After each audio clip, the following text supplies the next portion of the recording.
Hello, dear students. I, Akash Mehta, on behalf of Physics वाला, I welcome you all into this session, जहां पे हम discuss करने वाले हैं रियल टेस्ट सीरीज का test number 1 for the NEET students. इस सेशन में जितने भी स्टूडेंट्स हैं जिन्होंने इस पेपर को 26 ऑफ जुलाई को अटेम्प्ट किया, 11th 12th एंड ड्रॉपर, इस वीडियो में आपको ये पता चलेगा कि आपको जो पेपर आप ऑलरेडी अटेम्प्ट कर चुके हो उसमें क्या स्ट्रेटजी आपकी होनी चाहिए थी, कौन से क्वेश्चंस थे जो आपको पहले अटेम्प्ट करने थे, क्या स्ट्रेटजी है, सब्जेक्ट वाइज क्या स्ट्रेटजी है, वो सब यहां पे हम इस वीडियो में डिस्कस करने वाले हैं। तो as I said, down the line analysis आप देखोगे हर सब्जेक्ट का, पूरे पेपर का। आई होप आपका पेपर अच्छा गया होगा, but again this is I mean like revisiting the same paper कि क्या चीज वहां पे करनी चाहिए थी, या आगे आने वाले जो पेपर्स होंगे सीरीज के, या और भी आपके कौन से जो भी टेस्ट हैं उनमें आप क्या स्ट्रेटजी बनाते हो, कैसे उस पेपर को अटेम्प्ट करना चाहिए, या आपके लिए एक फीडबैक की तरह ये वीडियो है। ठीक है, तो again the strategy, again subject specific strategy आपके साथ डिस्कस होंगी। की टेकअवेज क्या होंगे इस वीडियोस के, that those we will see with respect to each of the subject, और कौन से few of the questions that we would be presenting here, कि कौन से ऐसे क्वेश्चंस हैं जो कुछ इंपॉर्टेंट हैं, या जिन क्वेश्चन से आपको सीखना चाहिए कि कैसे अटेम्प्ट करना चाहिए था पेपर को। ठीक है, तो one by one we would start discussing this paper. तो first of all I would like to invite the faculties here जिन्होंने इस पेपर को आपके लिए डिजाइन किया, जिनकी गाइडेंस में इस पेपर को डिजाइन किया गया। तो ma'am, sir please. So here with us we have Priyanka ma'am, we have Gaurav sir and myself, as I already mentioned, Akash. Ma'am के साथ यहाँ पे केमिस्ट्री का पेपर हम डिस्कस करेंगे with Gaurav sir. You will see biology, कैसे उस paper को आपको अटेम्प्ट करना चाहिए था, कैसे उस सेक्शन को अटेम्प्ट करना चाहिए था, and of course me, we would discuss physics topic. I would start with physics discussion here. So let us begin our discussion of subject specific approach. Thank you, sir. So as I said, if anybody you have to held accountable for physics, it is me in these papers. तो आपको कुछ भी अगर tough लगा हो इस paper में, या कोई भी आपको सुझाव देने हो, तो मेरा चेहरा याद रख के थोड़ा सा आप इस पेपर के मतलब ले सकते हो अपनी फीडबैक। ठीक है, तो आइए डिस्कस शुरू करते हैं फिजिक्स सेक्शन है। तो पहले 11th क्लास के बच्चों के लिए the topic was mathematical tools. As you can see here, distribution कोशिश करी गई कि हर टॉपिक को टच किया जाए। मैथमेटिकल टूल एक इनिशियल हमारा चैप्टर है, बहुत ही बेसिक, जिसको हम चैप्टर मान के चल सकते हैं। और अच्छा, अब एक चीज दिमाग में ये रखना, it was a part test, right? Just एक चैप्टर था मैथमेटिकल टूल। कई बार बच्चे क्या है, इस चैप्टर को थोड़ा सा लाइटली ले जाते हैं। तो कोशिश ये भी करी गई थी यहाँ पे कि आपको कुछ ऐसे क्वेश्चन जरूर मिले जो आपको लगे यार ये ट्रिकियर क्वेश्चन थे, दो क्वेश्चन दे चैलेंज्ड अस। ठीक है, और इस एनालिसिस में आप ये भी देखोगे कि 11th क्लास और ड्रॉपर क्लास का जो टेस्ट था, that was on the same topic, mathematical tool. But dropper class के बच्चों का अगर आप टेस्ट देखोगे, that was more of rigorous, I would say, है ना। उसमें ज्यादा स्टेटमेंट्स ज्यादा ऐसी हैं जिसमें फिजिक्स आप देखोगे ज्यादा इन्वॉल्व है। और 11th क्लास के स्टूडेंट्स के लिए जो पेपर डिजाइन किया गया, टॉपिक सेम था। Those are pretty straightforward questions. I mean आपको सॉल्व जरूर करना पड़ेगा because it is mathematical tool, mathematics is involve in every question, but वो क्वेश्चन थोड़े से इजियर, रीडिंग में इजियर थे, कॉम्प्रिहेंड करने में इजियर थे कि इस क्वेश्चन में करना क्या चाहते हैं हम। ठीक है, तो for 11th class student, as I said, के 16% questions only were on the difficult side. और आपकी अप्रोच ये होनी चाहिए थी कि जल्दी से जल्दी ये जो 84% है, मीडियम प्लस इजी, इन क्वेश्चंस को अगर आप आइडेंटिफाई कर लेते कि यार ये है जो मुझे स्कोर ज्यादा करवा के जाएंगे, ये क्वेश्चंस हैं जो मुझे ज्यादा स्कोर करवा के जाएंगे, तो मेरी अप्रोच ये होनी चाहिए कि इन क्वेश्चंस को मैं जल्दी से आइडेंटिफाई करूं पूरे पेपर में। और ये जो क्वेश्चन होते हैं ना, डिफिकल्ट साइड पे जो क्वेश्चन होते हैं, पर जो एक चीज दिमाग में ये रखना कि जब आप घर पे तैयारी कर रहे हो किसी एग्जाम की, उस क्वेश्चन को सीखना घर पे होता है, पेपर में आके सीखना नहीं है। पेपर के बाद जाके उस क्वेश्चन को आप दोबारा रीअटेम्प्ट करोगे तो सीखना है, नो डाउट। पेपर आपको एक तरह से चैलेंज है, बट वो चैलेंज ऐसा नहीं लेना कि क्वेश्चन डिफिकल्ट है तो इसको तो मैं आज करके ही जाऊंगा, ऐसा नहीं है। प्लीज, क्वेश्चन के साथ अगर आपको अपना दिल लगाना है तो भैया पहले लगा लो प्रैक्टिस के दौरान, जब आप घर पे प्रैक्टिस कर रहे हो। पेपर में आके क्वेश्चन के साथ लगाव नहीं करना ऐसा कि डिफिकल्ट क्वेश्चन है, ऐसे कैसे नहीं हो रहा, मैथमेटिकल टूल ही नहीं हो रहा, बताओ तो पहला चैप्टर ही नहीं हो रहा, इसमें क्वेश्चन नहीं होंगे तो कैसा होगा आगे। ये वो क्वेश्चंस है जिनको आप अगर अटेम्प्ट करना शुरू करते हो तो आपको जितना जल्दी ये समझ में आ जाए कि यार इसमें कैलकुलेशन आने वाली है, ये थोड़ा लंबा क्वेश्चन होने वाला है, ये क्वेश्चन ऐसे कंसेप्ट पे जो मैंने अभी कवर नहीं किया, तो उस क्वेश्चन को थोड़ी देर बाद के लिए रख लो। जब टाइम बचेगा तो हम उन क्वेश्चंस को दोबारा रीअटेम्प्ट कर लेंगे। कहीं ऐसा ना हो कि इन क्वेश्चंस को टाइम डिवोट करने के चक्कर में ये जो इजियर और मीडियम साइड पे क्वेश्चंस हैं ये आपके हाथ से स्लिप हो जाए। ठीक है, तो that was the message through this pie chart. तो now next for 12th class, field and charges, that was the topic, and then two we were having, I mean say the partial topic test, not even the full chapter। तो कोशिश यही करी गई थी कि जितने topic हमारे पास हैं उन सभी को कवर करने की, आपको अटेम्प्ट करने के वहां पे क्वेश्चंस मिले। और बच्चा देखो यहाँ पे 12th और ड्रॉपर के लिए मैं ऐसा भी बोलता हूं कि एग्जाम आपको, ऐसा एग्जाम सेटर जो होता है ना, वो आपको मार्क्स देने के लिए नहीं एग्जाम बनाता। वो इसलिए नहीं एग्जाम बना रहा आज के आपको यहाँ पे तो मतलब आओ और सारे मार्क्स आपके लिए फ्री में बैठे हुए हैं। वो जरूर इस डिफिकल्ट सेक्शन को रखेगा, ये आपको चैलेंज करने के लिए होते हैं क्वेश्चंस, है ना। तो अगर ऐसे क्वेश्चंस आपको मिलते हैं, as I said for the 11th class people too, ये आपको जल्दी से आइडेंटिफाई करने हैं ऐसे क्वेश्चंस, और जल्दी से जल्दी इन क्वेश्चंस पे मूव कर जाना जो आपको ज्यादा स्कोर देके जाए। तो क्वेश्चंस आपको चैलेंजिंग लगेंगे, आपको वहां पे क्वेश्चंस देख के ऐसा फील हुआ होगा कि यार ये क्वेश्चन अगर प्रैक्टिस अच्छी रही होती तो शायद ये क्वेश्चन अटेम्प्ट हो जाता, या ये क्वेश्चन अटेम्प्ट इसलिए नहीं हो पाया बिकॉज मेरी प्रैक्टिस में कुछ कमी है। तो एज एन एग्जाम सेटर ये मेरी रिस्पॉन्सिबिलिटी भी होती है कि मैं एक ना आईना लेके बैठा हूं वहां पे दिखाने के लिए कि बेटा फाइनल पेपर से जाने से पहले ये गलतियां तुम कर रहे हो, इनको अपनी प्रैक्टिस के दौरान सही कर लो। ठीक है, तो for dropper class as I said the topic was only mathematical tool again. 11th class में भी सेम ही सिलेबस था, ड्रॉपर क्लास के बच्चों के लिए सेम ही सिलेबस था, but we tried to have more difficult questions for dropper class students.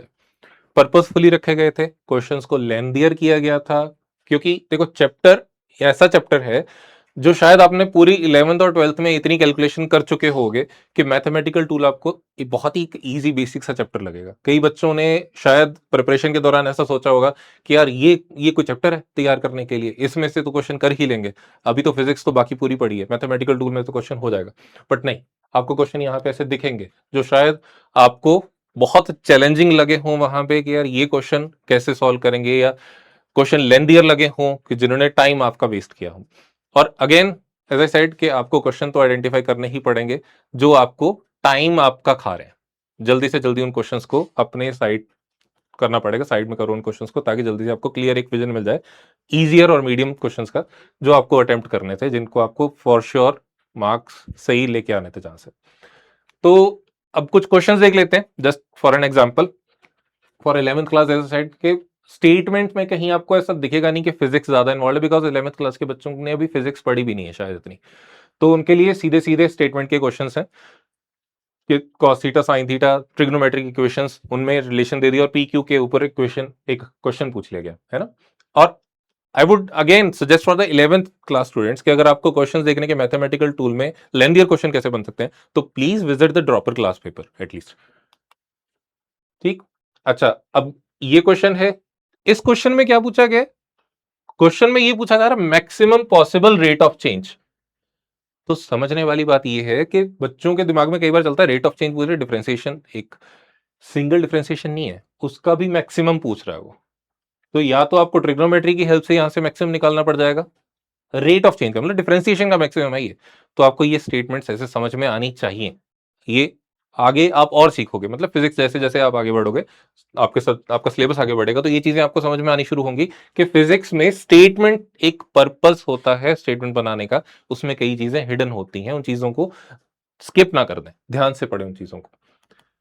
ठीक, अच्छा अब ये क्वेश्चन है 12th क्लास के बच्चों के लिए, क्वेश्चन लेंथियर है, थोड़ा सा अच्छा क्वेश्चन भी है। ये क्वेश्चन यहां पे दिखाने का आपको पर्पस ये है, I would just to give you an idea कि एग्जाम सेटर इस क्वेश्चन को कैसे कैसे चेंज कर सकता है। ये क्वेश्चन है जिसमें ये पूछा गया मैग्नीट्यूड ऑफ इलेक्ट्रोस्टैटिक टेंशन पूछ ली कि जी एक सेंटर पे चार्ज रखा, रिंग पे कुछ चार्ज है और फ्लेक्सिबल ऐसी एक हमारे पास सर्कुलर लूप है, उसमें टेंशन आएगी जो भी, उस टेंशन के बारे में पूछा गया, इलेक्ट्रोस्टैटिक टेंशन की वैल्यू पूछ लेगी। इसी पे फर्दर आपसे, अब आपने 12th क्लास में आने से पहले 11th क्लास में टॉपिक देखा होगा सॉलिड्स, मटेरियल प्रॉपर्टीज, है ना। इसी में एक्सटेंशन पूछ सकता है वो लूप की लेंथ में, या फिर इसी में इलेक्ट्रोस्टैटिक और अपना जो इलास्टिक पोटेंशियल एनर्जी पे क्वेश्चन पूछा जा सकता है इसी क्वेश्चन में। तो इसी क्वेश्चन के डिफरेंट फॉर्म्स बनाए जा सकते हैं, ठीक। तो अगेन जब भी आप किसी क्वेश्चन को अटेम्प्ट करो तो ये सीखो कि यार इसमें ये भी पूछा जा सकता है, ये भी पूछा जा सकता है, तो मुझे उन कॉन्सेप्ट्स के साथ भी फेमिलियर रहना है। 12th में होने का मतलब ये नहीं है कि आपको 11th के बारे में नहीं पूछा जाएगा। 11th के कॉन्सेप्ट यूज करके भी 12th के क्वेश्चन बनेंगे, तो वो उन कॉन्सेप्ट्स के साथ भी आपको फेमिलियर रहना है। रिवीजन आपकी चलती रहनी चाहिए एक तरह से, ठीक है। और this is the question just to show you कि भाई वेक्टर्स का अच्छा खासा नॉलेज जो भी आपने सीखा है वो भूलना नहीं है। इस क्वेश्चन को अटेम्प्ट करने में शॉर्ट ट्रिक नहीं है, मतलब एक तरह से इसका जो अल्टरनेट सॉल्यूशन जो है, या कह लो कि इजियर सॉल्यूशन है, वो वेक्टर्स के थ्रू होता है। तो अगर आपको इजी लगते थे वो कॉन्सेप्ट्स, और अगर आपके वो कॉन्सेप्ट्स फ्रेश है माइंड में, तो एक क्वेश्चन को आप इजीली अटेम्प्ट कर पाओगे। Otherwise this would be a difficult question for you, right. For dropper class students, again ये देखो, ये बोल रहा हूं 11th क्लास का और ड्रॉपर क्लास का सिलेबस सेम था, चैप्टर सेम था, बट अभी 11th का आपने क्वेश्चन देखा, ये ड्रॉपर क्लास का वो था, पेपर था, जिसका ये क्वेश्चन है। स्टेटमेंट यहां से यहां तक चली है पूरी। इसमें एक सिचुएशन दी गई है कि फोर्स है, या उसका पाथ इंटीग्रल पूछा गया है, जो भी सीधा सीधा स्ट्रेट फॉरवर्ड क्वेश्चन नहीं है कि एफ डीएक्स का इंटीग्रल सॉल्व करो फ्रॉम दिस टू दिस, है ना। आपको ऐसे क्वेश्चन दिख जाए इसकी चांसेस कम होते हैं। ये क्वेश्चन 11th क्लास के बच्चों के लिए मैं बोल रहा हूं, प्लीज इन क्वेश्चंस को देख लेना एक बार ड्रॉपर का पेपर जाके। तो ड्रॉपर क्लास के बच्चों के लिए तो मैं कहूंगा कि या this paper was set particularly difficult by making it lengthier, क्योंकि ये टॉपिक ही इतना आपका एक छोटा टॉपिक है जिसमें से शायद आप ओवर कॉन्फिडेंस में आ जाओ कि यार ये इसमें से तो छोटे छोटे क्वेश्चन आएंगे इंटीग्रेशन या डिफरेंशिएशन के, वो तो कर ही लेंगे। अच्छा, अब ये क्वेश्चन है जिसमें क्वेश्चन लेंदी लगेगा, बट अगर आपने इसको इजीली थोड़ा मतलब लाइट मूड में पढ़ लिया होता तो ये बहुत ही इजी क्वेश्चन है। इसमें बोला क्या गया, अल्फा और बीटा कॉम्प्लीमेंट्री एंगल है, मतलब beta is equal to 90 minus alpha, या alpha equal to 90 minus beta, ऐसा एक रिलेशन है। और फिर नीचे 4 ऑप्शन है, बाकी से ये सब कुछ पढ़ने की जरूरत ही नहीं है। Why why are solving tan alpha, ये जो वैल्यू दे रखी है इसकी कोई मतलब नहीं है यहाँ पे मुझे। सीधा सीधा पूछा उसने sine square alpha plus sine square beta. अब साइन स्क्वायर बीटा क्या है, बीटा की जगह 90 माइनस अल्फा रखो, ये कॉस स्क्वायर अल्फा बन जाएगा, sine square alpha plus cos square alpha. Trigonometry identity है सीधी सीधी। ये सारे ही चारों चारों ऑप्शन आइडेंटिटीज में कन्वर्ट हो जाते हैं अगर कन्वर्ट करने हो, और आप इजीली आइडेंटिफाई कर सकते हैं कि कौन सा सही है कौन सा गलत है, ठीक। ये अगर आप टेन अल्फा की वैल्यू से बीटा की वैल्यू निकालने पे चले गए, टेन या कॉस और साइन की, तो ये क्वेश्चन आपके लिए डिफिकल्ट हो जाएगा। तो अगेन वहां पे कितने आप कॉन्शियस हो इन क्वेश्चंस को लेके, कितना आप इजीली उनको आइडेंटिफाई कर रहे हो, पैटर्न्स कितनी जल्दी पकड़ रहे हो कि यार किस क्वेश्चन को किस तरह से सॉल्व करना, ये उसकी एक एग्जांपल है, ठीक।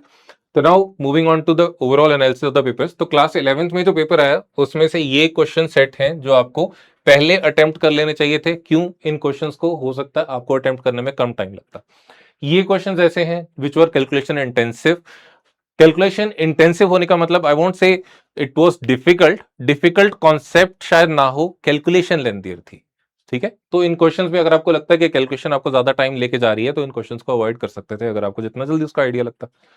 ये क्वेश्चंस थे, थ्योरेटिकल थे।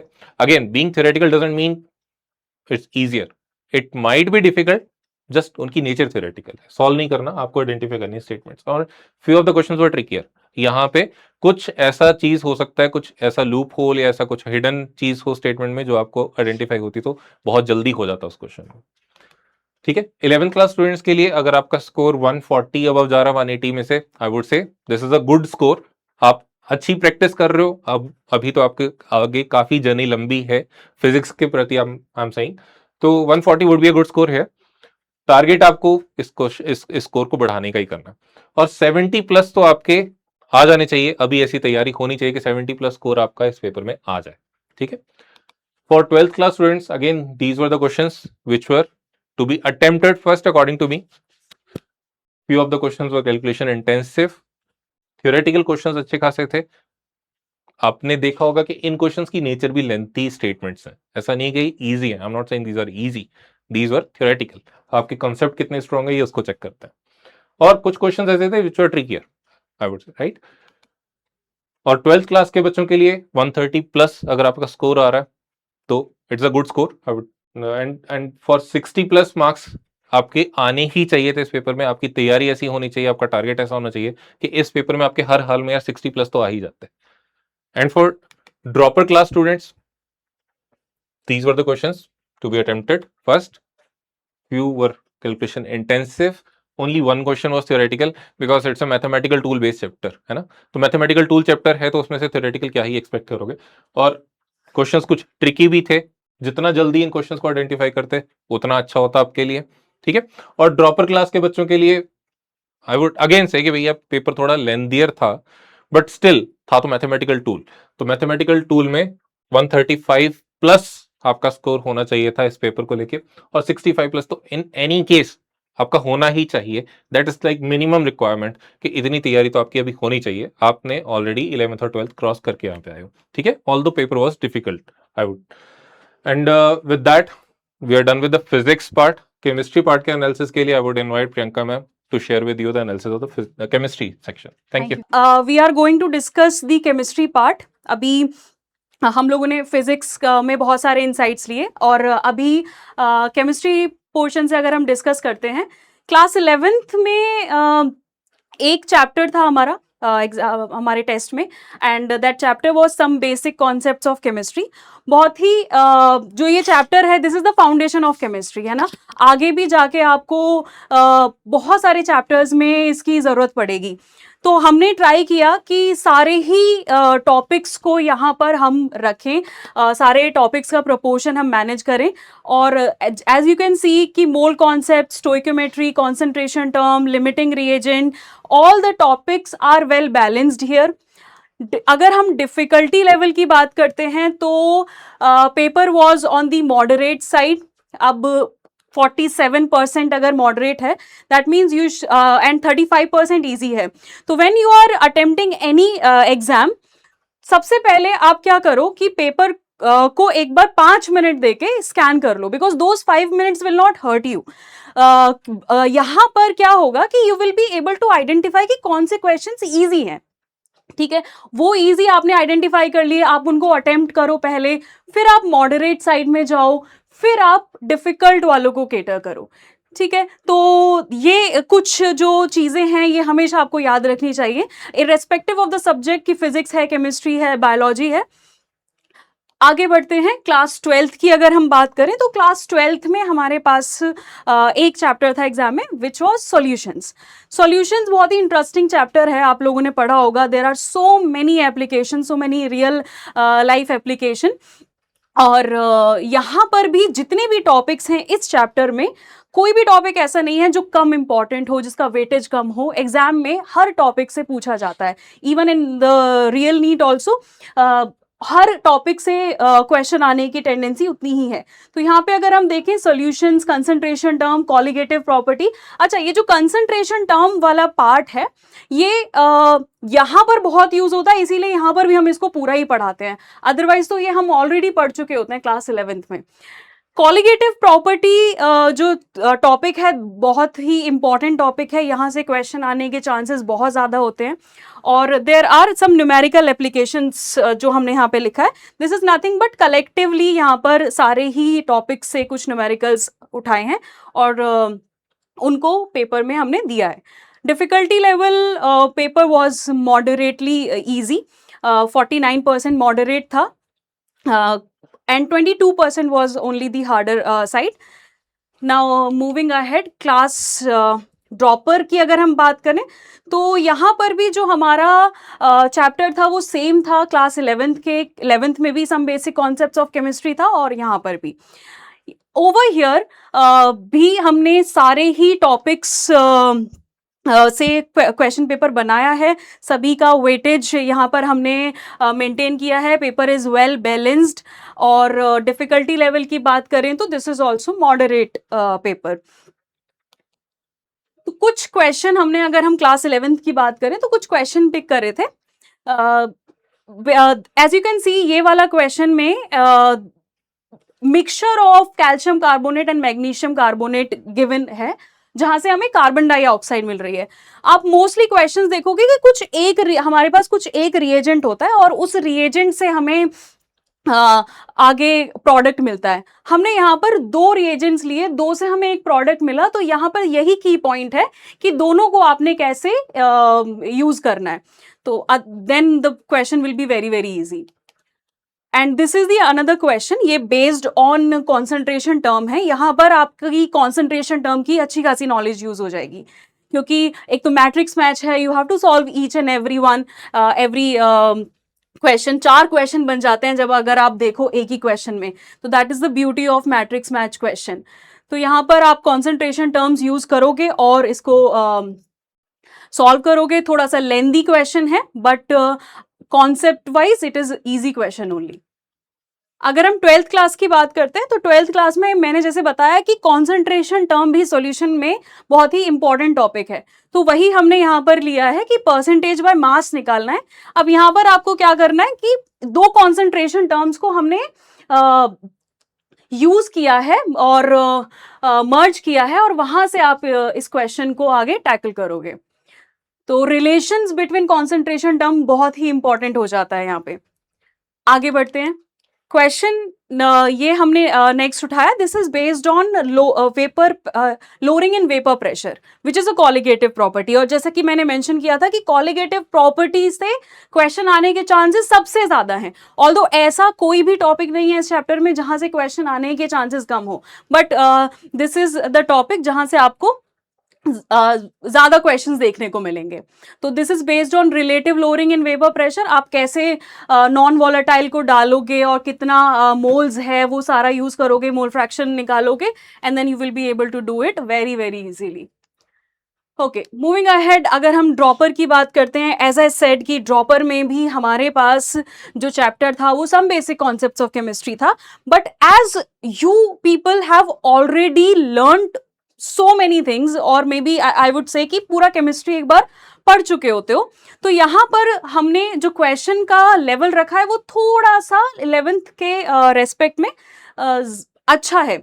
जैसे कि यहाँ पे आप देखोगे कि देयर आर 4 स्टेटमेंट्स, तो 4 आपको सॉल्व करने पड़ेंगे अलग अलग, and then you will be able to answer this question. तो this is based on stoichiometry, limiting reagent, कितना परसेंट यील्ड बनेगा, तो सारा का सारा कॉन्सेप्ट ऑफ स्टोइक्योमेट्री इस क्वेश्चन में यूज हो जाएगा।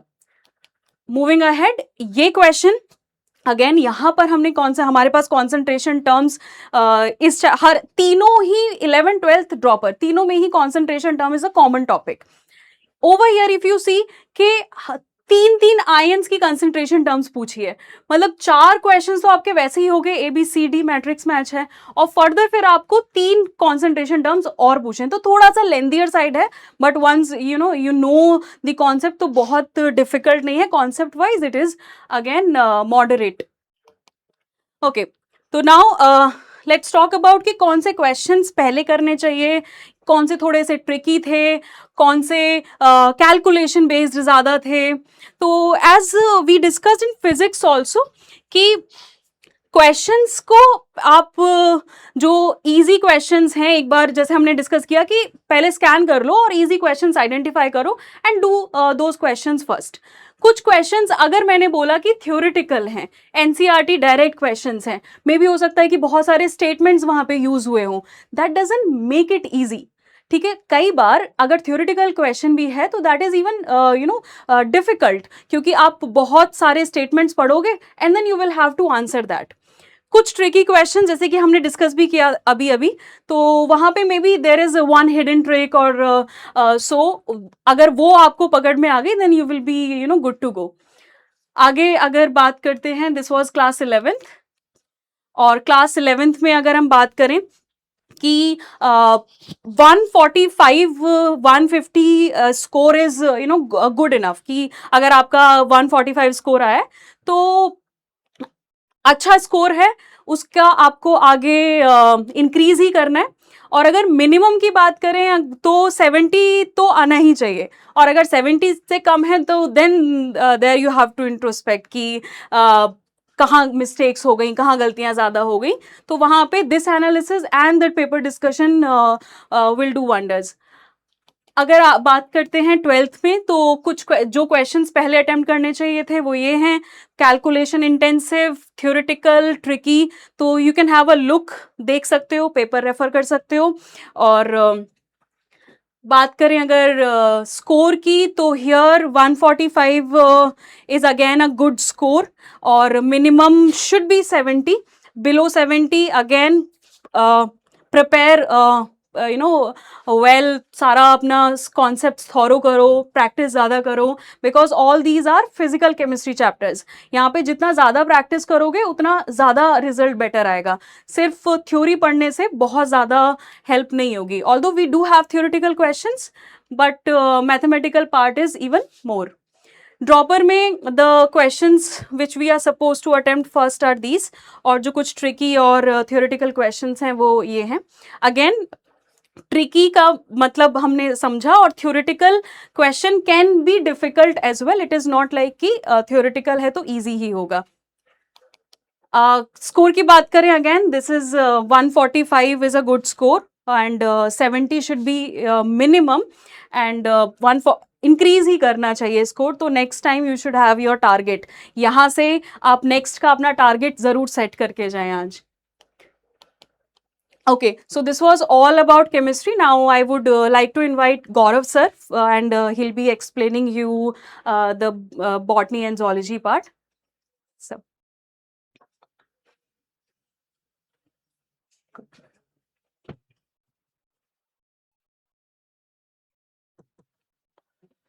Thank you so much ma'am. तो हेलो बच्चों, मैं हूं गौरव सैनी, आपका अपना जोलॉजी और बॉटनी मेंटोर। तो चलिए अब मैं आप लोगों के साथ बॉटनी और जूलॉजी का पेपर का एनालिसिस डिस्कस करूंगा। उम्मीद है आप लोगों ने भी एग्जाम देने के बाद खुद से पेपर का एनालिसिस कर लिया होगा, क्योंकि एक बार जब हम एग्जाम दे देते हैं उसके बाद एनालिसिस से ही पता चलता है कि हमने कहां पर गलतियां की है और उन गलतियों का कहां पर हमें सुधार करना है। तो चलिए पहले हम देखते हैं अपना बॉटनी वाला पार्ट।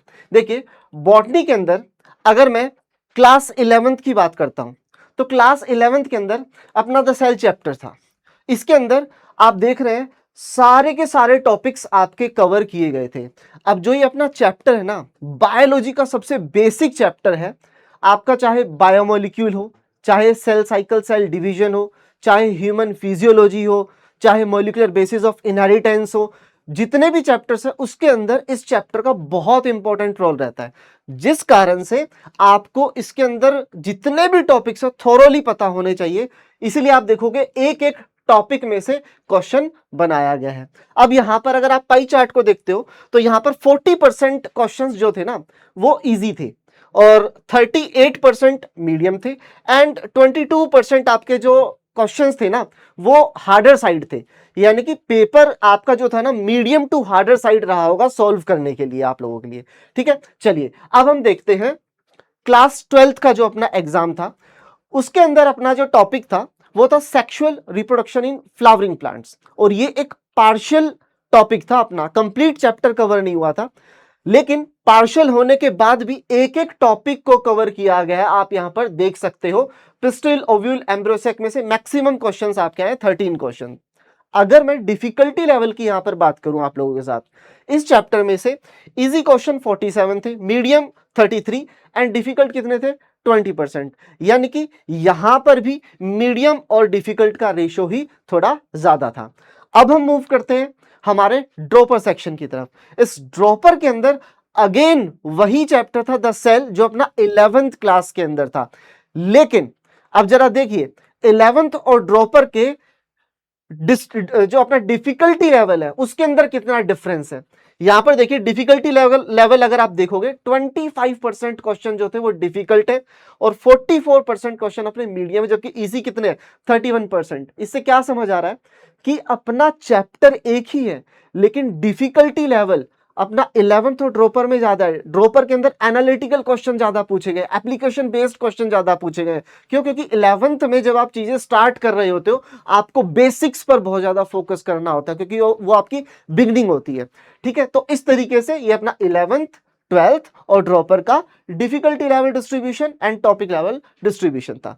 चलिए अब हम कुछ क्वेश्चंस देखते हैं रेफरेंस के लिए। जैसे हमारा क्लास 11 से एक क्वेश्चन था जिसके अंदर आप लोगों के अगर आप देखोगे लिविंग बायोलॉजिकल एंटिटीज के बारे में डिस्कशन किया गया था। ये जो क्वेश्चन था बेसिकली माइक्रोप्लाज्मा के बारे में था और इस क्वेश्चन के अंदर ट्रैप ये था कि यहां पर सेकंड स्टेटमेंट जो बच्चा रीड करेगा उसको आंसर मिलता हुआ नजर आएगा, लेकिन यहां पर नॉन सेल्यूलर लिख दिया है। ये वायरस के लिए स्टेटमेंट है, ये ट्रैप था यहां पर एक। तो जो बच्चा फर्स्ट स्टेटमेंट सेकंड स्टेटमेंट पढ़ता तो वह यहां पर कंफ्यूज जरूर होता, तो एक ट्रैप था यहां पर। चलिए सेकंड क्वेश्चन अगर देखते हैं, सेकंड क्वेश्चन के अंदर क्या पूछा गया था, यहां पर 4 स्ट्रक्चरल बाउंड्रीज दी गई थी आप लोगों को। अब इन स्ट्रक्चरल बाउंड्रीज में से आपको आइडेंटिफाई करना था क्या, outermost, selectively permeable and animal cell, यानी कि 3 पैरामीटर दे दिए। अगर आप इन 3 पैरामीटर को आइडेंटिफाई कर पाओगे, इनके बारे में आपको नॉलेज होगी, तब आप जाके इनमें से एक बाउंड्री को सेलेक्ट कर पाओगे, जो यहां पर आपका प्लाज्मा मेम्ब्रेन होने वाला है। आप लोगों ने सोल्व किया था तो आपको पता होगा, ठीक है। नेक्स्ट क्वेश्चन अगर हम क्लास 12th का देखते हैं तो यहां पर देखिए इस क्वेश्चन के अंदर क्या पूछा गया है, what represents the characteristic of fate of cluster of haploid cell formed via reductional division from the prominent cell containing dense cytoplasm.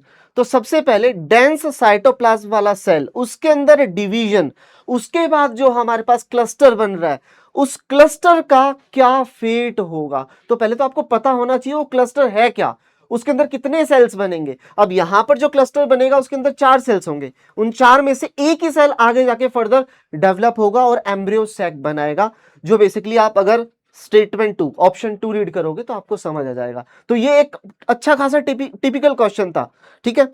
Next अगर हम 12th क्लास के लिए क्वेश्चन देखते हैं, ये स्ट्रक्चर देखिए आप लोग, माइक्रोस्पोरेंजियम का ये स्ट्रक्चर दिया हुआ है आप लोगों के सामने। अब एनसीईआरटी के अंदर ये डायग्राम दिया हुआ है एज इट इज और ये लेबलिंग्स दी हुई है। अब यहां पर क्या किया गया, सारी लेबलिंग्स को हटा दिया गया।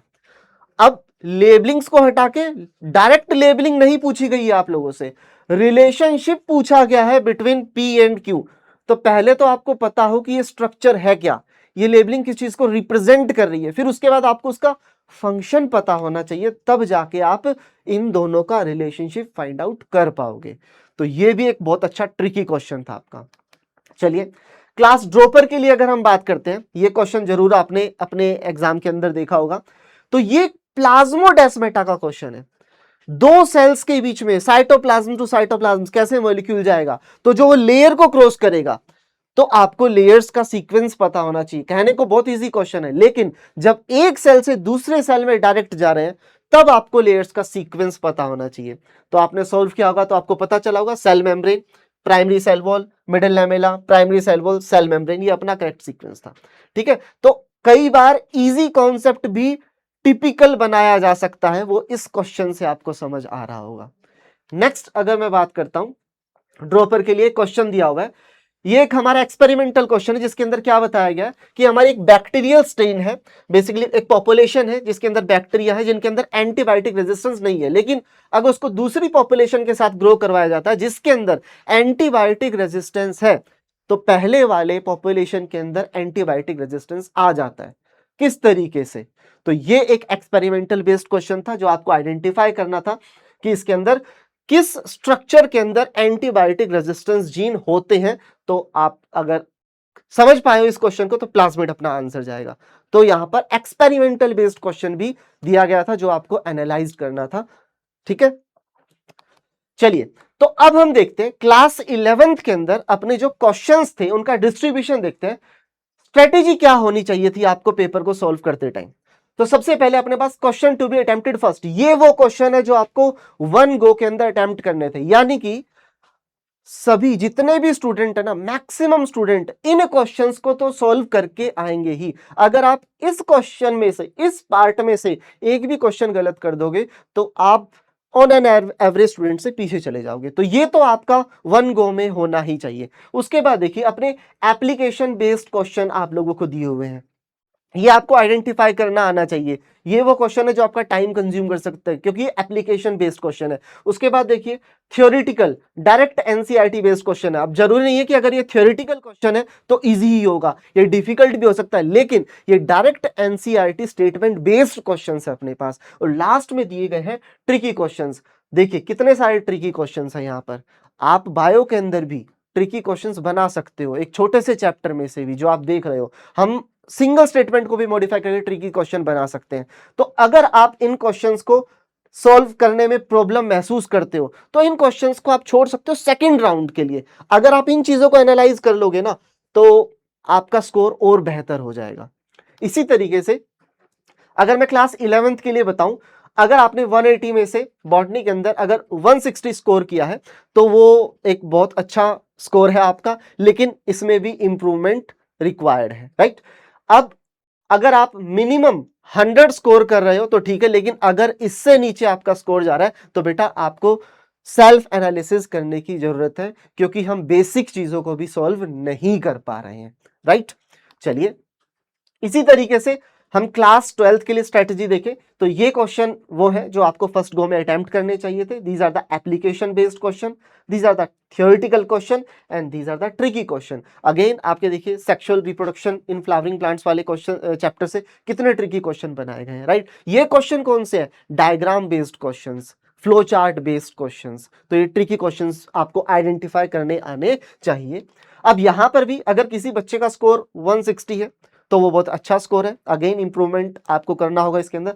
लेकिन अगर आपका स्कोर 100 के अराउंड है तो आप बिलो एवरेज स्कोर कर रहे हैं, आपको इसमें इंप्रूवमेंट करना होगा, ठीक है। चलिए अब हम देखते हैं ड्रॉपर क्लास के लिए हमारे पास ये सेट ऑफ क्वेश्चन जो है आपका 1 गो में अटेम्प्ट होना चाहिए था, यानी कि इसमें आपको दोबारा पढ़ने की जरूरत नहीं थी क्वेश्चन को। ये जो सेट है एप्लीकेशन बेस्ड क्वेश्चन है, यहां पर एप्लीकेशन बेस्ड क्वेश्चन का नंबर कम है, लेकिन अच्छे एप्लीकेशन बेस्ड क्वेश्चन थे। थ्योरेटिकल क्वेश्चन अगर आप देखोगे तो यहां पर ये सेट ऑफ क्वेश्चन थ्योरेटिकल थे और these were the tricky questions जो आपको आइडेंटिफाई करने थे अपने पेपर के अंदर। अब देखते हैं ड्रॉपर के अंदर अगेन आपका जो 160 का स्कोर है वो बहुत अच्छा स्कोर रहेगा, यहां पर अगेन इंप्रूवमेंट रिक्वायर्ड होगा।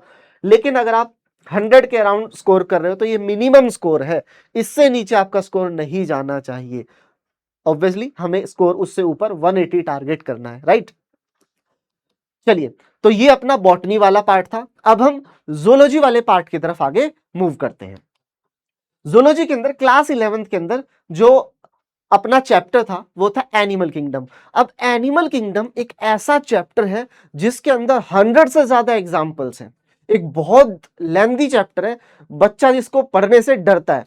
लेकिन इस चैप्टर से क्वेश्चंस भी अच्छे खासे पूछे जाते हैं, इसलिए आपके पेपर में इस चैप्टर के हर एक कॉर्नर को कवर किया गया था, हर एक एग्जाम्पल को कवर करने की कोशिश की गई थी। अब जैसे यहां पर देखिए बेसिस ऑफ क्लासिफिकेशन, इसके 7 क्वेश्चन थे, तो ये पूरे चैप्टर के जितने भी कॉन्सेप्ट थे उनके साथ अलाइंड हो रहा था बेसिस ऑफ क्लासिफिकेशन, राइट। तो यहां पर आप देखोगे हायर वर्टिब्रेट्स एनालिड से लेकर कोऑर्डेटा तक, वहां तक क्वेश्चन पूछे गए थे हमारे पास, बेसिकली नॉन कोऑर्डेट्स तक, राइट। अब डिफिकल्टी लेवल की बात करें तो यहां पर हमारे पास 43% जो थे वो इजी क्वेश्चन थे, 44% जो थे मीडियम थे एंड 13% क्या थे? डिफिकल्ट थे। अब यहां पर कुछ बच्चों को ये जो मीडियम क्वेश्चन थे ना, मीडियम लेवल के क्वेश्चन, ये भी डिफिकल्ट लग सकते हैं। आप बोल सकते हो सर हमें तो जो पेपर है काफी डिफिकल्ट लग रहा था, क्यों? क्योंकि इनके अंदर भी काफी सारे एग्जाम्पल्स थे। और अभी आगे मैं आपको एक एग्जाम्पल भी दूंगा, जैसे रिप्रोडक्शन की स्ट्रेटेजीज जो अलग अलग एनिमल्स के अंदर होती है, तो इतने सारे एनिमल्स थे, उसके ऊपर भी क्वेश्चन बनाया गया था, राइट।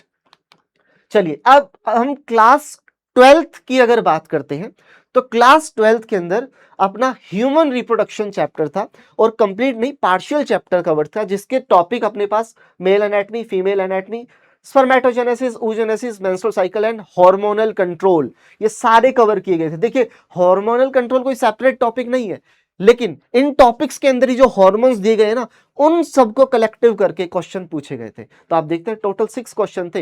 ये एक बड़ा टिपिकल पार्ट होता है जिसके अंदर बच्चे कंफ्यूज होते हैं, सर हार्मोन्स में हम बड़े कंफ्यूज होते हैं। अब अगर मैं डिफिकल्टी लेवल की बात करता हूं, यहां पर 44% जो थे वो इजी थे, 40% डिफिकल्ट और 16% क्या थे हमारे पास, सॉरी 40% जो थे मीडियम एंड 16% क्या थे डिफिकल्ट। अगेन ये मॉडरेट टू डिफिकल्ट साइड है, इजी आप देखोगे सिर्फ 44% आपके क्वेश्चंस थे, राइट। चलिए अब हम ड्रॉपर की बात करते हैं। तो ड्रॉपर के अंदर हमारे पास जो चैप्टर था वो था स्ट्रक्चरल ऑर्गेनाइजेशन इन एनिमल्स, अगेन पार्शियल, इसके अंदर कॉकरोच कवर नहीं था, लेकिन फिर भी इस चैप्टर का हर एक पॉइंट कवर करने की कोशिश की गई है। आपको पता है एनसीईआरटी ने इस चैप्टर को अपडेट कर दिया, कुछ टॉपिक्स रिमूव कर दिए थे, कुछ ऐड कर दिए थे। हमने हर एक टॉपिक कवर करने की कोशिश की है जितना आपको पढ़ाया गया वहां तक। अब अगर हम बात करते हैं इसके डिफिकल्टी लेवल की, तो 18% जो थे वो डिफिकल्ट क्वेश्चन थे एंड 42% क्या थे मीडियम एंड 40% क्या थे इजी, यानी कि 60% पेपर जो था ना वो मीडियम से डिफिकल्ट की तरफ जा रहा था। तो यानी कि इस पेपर को सॉल्व करने में आपको अच्छा खासा कॉन्सेप्ट यूटिलाइज हुआ होगा। चलिए अब कुछ क्वेश्चंस की हेल्प से मैं आपको चीज समझाता हूं। जैसे क्लास 11th के अंदर अपना एक क्वेश्चन है, कितना बेसिक आपको ये डायग्राम लग रहा होगा, जिसके अंदर बॉडी कैविटी की बात की गई है, एसीलोम, स्यूडोसीलोम एंड सीलोमेट। लेकिन इस बॉडी कैविटी को बॉडी प्लान के साथ क्या किया गया, अलाइन किया गया, साथ के साथ एक्सक्रीटरी सिस्टम के साथ जोड़ा गया। तो अगर आपने इस क्वेश्चन को पूरा रीड किया होगा तो आपको समझ आया होगा कि जिस ऑर्गेनिज्म के अंदर ये वाला बॉडी प्लान होता है एसीलोम, उसके अंदर पर्टिकुलरली कौन सा एक्सक्रीटरी सिस्टम देखने को मिलता है। जैसे यहां पर एग्जांपल भी दिया हुआ है हमारे पास, किसका, प्लैटीहेल्मिन्थेस एंड एस्कीहेल्मिन्थेस का, राइट। तो एक बहुत अच्छा क्वेश्चन था। इसी तरीके से नेक्स्ट क्वेश्चन अगर आप देखते हो क्लास 11th के अंदर ही हमारे पास इस क्वेश्चन के अंदर रिप्रोडक्टिव स्ट्रेटेजी की बात की थी, विविपैरिटी एंड ओविपैरिटी, साथ के साथ मोड ऑफ लोकोमोशन की बात की, टेरेस्ट्रियल, एक्वेटिक, एरियल, लेकिन अभी तक डिफाइन नहीं किया कि ये किसके कैरेक्टर हैं। अगेन यहां पर पूछा गया यूनिक ग्रुप ऑफ वर्टिब्रेट, ये आपसे पूछा गया है। तो यूनिक ग्रुप कौन सा होगा वो आपको आइडेंटिफाई करना है इन कैरेक्टर्स के बेसिस पर, और फिर उस ग्रुप के भी यूनिक फीचर्स आपको फाइंड आउट करने हैं।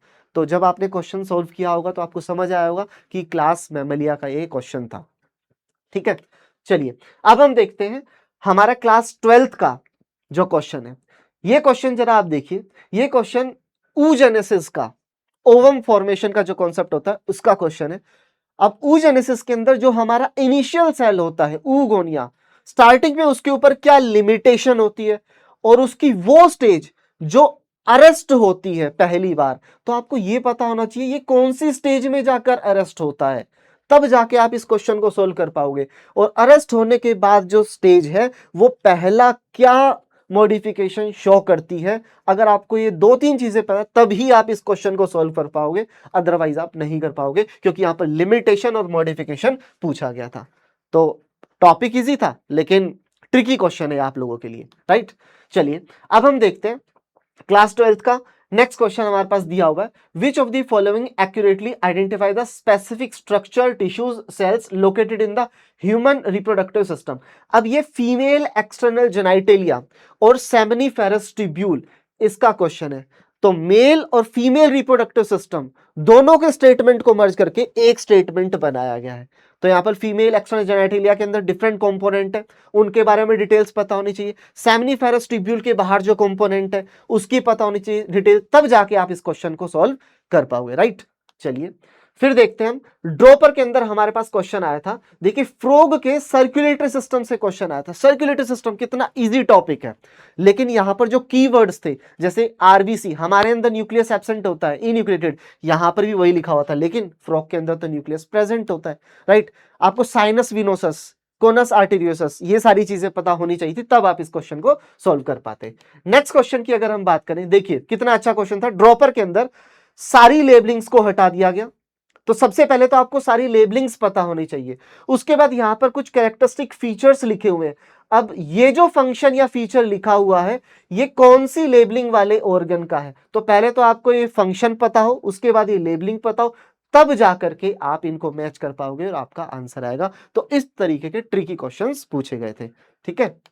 चलिए तो हम देखते हैं क्लास 11th के अंदर हमारे पास ये सेट ऑफ क्वेश्चन था जो एक बार में पढ़ते ही आपका अटेम्प्ट हो जाना चाहिए था। क्योंकि मैक्सिमम बच्चे इसको अटेम्प्ट कर लेंगे। ये वो सेट है जहां पर आपका कॉन्फिडेंस बिल्डअप होता है, और जब आपका कॉन्फिडेंस बिल्डअप होता है तब जाके आप ये एप्लीकेशन बेस्ड क्वेश्चन और थ्योरेटिकल क्वेश्चन इजीली कर पाते हो। और जब ये क्वेश्चन सॉल्व करोगे आपकी स्पीड बनेगी, जिसकी वजह से आप ट्रिकी क्वेश्चन सॉल्व करने के लिए अपना टाइम बचा पाओगे। लेकिन आपको आइडेंटिफाई करना पड़ेगा कि ट्रिकी क्वेश्चन है कौन से। अगर आप ट्रैप हो गए हो तो उस क्वेश्चन को छोड़ो, सेकंड राउंड के लिए उसको रखो, ठीक है। चलिए, अगर आप 155 स्कोर कर रहे हैं तो आपका बहुत अच्छा स्कोर रहेगा जूलॉजी के अंदर। मिनिमम आपके 95 मार्क्स आने चाहिए थे। अगर इससे कम है तो आपको सेल्फ एनालिसिस की रिक्वायरमेंट है। चलिए, क्लास 12 के लिए देखते हैं। आपको ये सेट ऑफ क्वेश्चन था जो एक बार में आपका अटेम्प्ट हो जाना चाहिए था। यहाँ पर एप्लीकेशन बेस्ड क्वेश्चन जो है कम है, लेकिन अच्छे एप्लीकेशन बेस्ड क्वेश्चन थे। थ्योरेटिकल क्वेश्चंस आप लोगों के सामने। अब देखिए, थ्योरेटिकल क्वेश्चन मैंने पहले भी बताया, डायरेक्टली एनसीईआरटी के स्टेटमेंट बेस्ड क्वेश्चन है ये, लेकिन इसका मतलब ये नहीं है कि सारे क्वेश्चंस इजी है। स्टेटमेंट को भी घुमाया जाता है एक एक वर्ड के ऊपर, जो आपने पेपर दिया होगा तब आपको समझ आया होगा। ये है हमारे पास ट्रिकी क्वेश्चंस जो आपको आइडेंटिफाई करने थे क्लास 12 के लिए। क्लास 12 के अंदर अगर आपका स्कोर 155 है तो बहुत अच्छा स्कोर है। इंप्रूवमेंट करके 180 पर जाना बहुत अच्छा रहेगा, लेकिन अगर 95 है, ये मिनिमम इतना तो आना ही चाहिए था। इससे कम स्कोर है तो अगेन आपको अपने आप पे वर्क करना होगा। ड्रॉपर के लिए मैं बात करता हूं तो ये सेट ऑफ क्वेश्चन है जो एक बार में आपका सॉल्व होना चाहिए। देन एप्लीकेशन बेस्ड क्वेश्चन ये रहे हमारे। थ्योरेटिकल क्वेश्चन, डायरेक्ट एनसीईआरटी के स्टेटमेंट बेस्ड क्वेश्चन ये रहे। इन क्वेश्चंस के अंदर आप बहुत ज्यादा ट्रैप हुए होंगे। अभी रिसेंटली एनटीए क्या कर रहा है, इन क्वेश्चंस के ऊपर ही गेम प्ले कर रहा है, सारा का सारा इन स्टेटमेंट्स को ही मॉडिफाई कर रहा है, राइट। देन हमारे पास है ट्रिकी क्वेश्चंस, तो काफी सारे ट्रिकी क्वेश्चंस है ड्रॉपर के अंदर। अगर आप देखोगे, जैसा अभी हमने एक एग्जांपल भी दिया था, ठीक है। अगर आपका ड्रॉपर के अंदर स्कोर था 155 तो बहुत अच्छा स्कोर है। इसको इंप्रूव करना होगा, आपको 180 की तरफ जाना होगा, और मिनिमम 95 तो आपका आना ही चाहिए था। इससे कम स्कोर है तो आपको अपने आप पे वर्क करना होगा। चलिए, अब हम स्कोर प्रिडिक्टर एनआरटीएस बात करते हैं कि हमारे इस फर्स्ट पेपर के अंदर डिफिकल्टी डिस्ट्रीब्यूशन को देखें, रेफरेंस एनालिसिस को देखें, तो 640 मार्क्स जिनके आ रहे होंगे वो अप्रोक्सीमेटली 99 परसेंटाइल रेंज में होगा। और अगर आपके 590 मार्क्स आ रहे हैं तो 95 परसेंटाइल की रेंज में है, और 540 है तो वो 90 परसेंटाइल की रेंज में होगा। ये क्लास 11th के लिए है। क्लास 12th के लिए टेंटेटिव परसेंटाइल अगर मैं आपको बताता हूं सारे फैक्टर्स को देखते हुए, जिस भी बच्चे ने 635 स्कोर किया होगा वो 99 परसेंटाइल के पास जा रहा होगा।